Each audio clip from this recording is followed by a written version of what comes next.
ప్రభుత్వ శాఖల్లో అత్యంత క్రమశిక్షణ ఉన్న శాఖ, ఎంతో గోప్యత ఆ శాఖలో ఉంటుంది. ఒక విషయం కూడా బయటకు రాదు. కానీ ఇద్దరు అధికారుల మధ్య ఆధిపత్య పోరు వల్ల అంతర్గత వ్యవహారాలు మీడియాకు లీక్ చేస్తూ కక్ష తీర్చుకుంటున్నట్టు తెలుస్తోంది.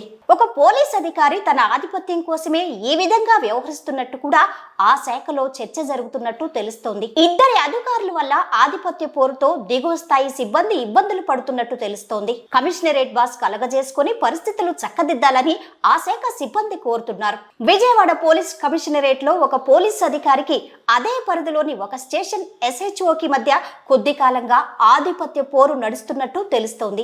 గతంలో ఇద్దరు మధ్య సఖ్యత ఉన్నా ఇప్పుడు పచ్చగడ్డి వేస్తే భక్కుమనేలా వారి మధ్య విభేదాలు ఉన్నట్టు ఆ శాఖ సిబ్బంది చర్చ చేసుకుంటున్నట్టు వార్తలు వినిపిస్తున్నాయి. అంతేకాకుండా స్టేషన్లో పెండింగ్ కేసుల విషయంలో తీవ్రమైన ఒత్తిడి తేవటంతో పాటు అంతర్గత విషయాల్లో కూడా జోక్యం చేసుకుంటున్నట్టు చర్చ నడుస్తోంది. గతంలో ఓ అధికారి ఒక డివిజన్ పోలీస్ బాస్ గా పనిచేయటం వల్ల అన్ని విషయాలపై అవగాహన ఉండటంతో ప్రతి విషయాన్ని వేలుపెట్టి చూపించే విధంగా ఉన్నట్టు ఆయన వ్యవహార శైలి ఉందని SHO అనుకుంటున్నట్టు తెలుస్తోంది. వారి మధ్య విభేదాలు ఏ స్థాయికి చేరాయంటే పోలీస్ స్టేషన్లో జరిగే చిన్న పొరపాట్లు కూడా ఒక మీడియాకు లీక్ చేస్తూ భూతద్దంలో పెట్టి చూపించే విధంగా ఆ ఉన్నతాధికారి విధానం ఉందని ఆ పోలీస్ స్టేషన్ SHO భావిస్తున్నట్టు తెలుస్తోంది. స్టేషన్ SHO కూడా ఆ ఉన్నతాధికారి తీరుపై పోలీస్ బాస్ దృష్టిలో పెట్టినట్టు వాదనలు వినిపిస్తున్నాయి.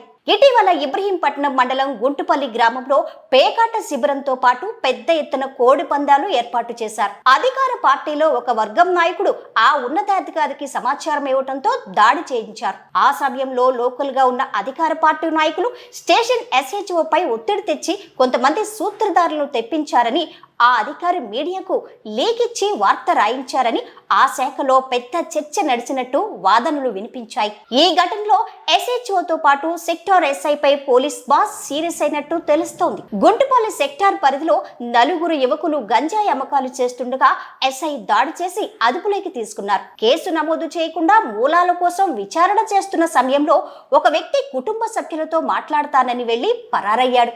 ఆ విషయం SHO గోప్యంగా ఉంచి బృందాలు ఏర్పాటు చేసి నిందితుడిని మరలా అదుపులోకి తీసుకున్నారు. ఆ పోలీస్ అధికారి ఒక మీడియాకు లీక్ ఇచ్చి వార్త రాయించారని ఆ శాఖ సిబ్బంది చర్చ చేసుకుంటున్నట్టు తెలుస్తోంది.